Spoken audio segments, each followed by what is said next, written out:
Hi everybody, Nathan Gregory with Brian Elder Roofing. Welcome to the office center here in Germantown, Tennessee. 18 buildings that we're working on. Right behind us was the crown jewel. It was originally supposed to be the final build, but Mother Nature dictated a different installation schedule. 12,000 square feet of roof. Took us 2 days.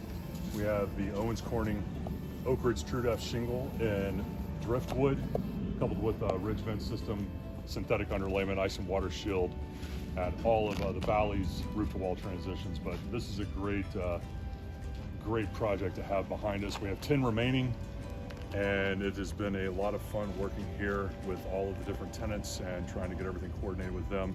They've been wonderful with us, and we're just trying to be as transparent and open with communication so they're prepared as well. But again, another fun, wonderful project that we finished on time and with another happy customer.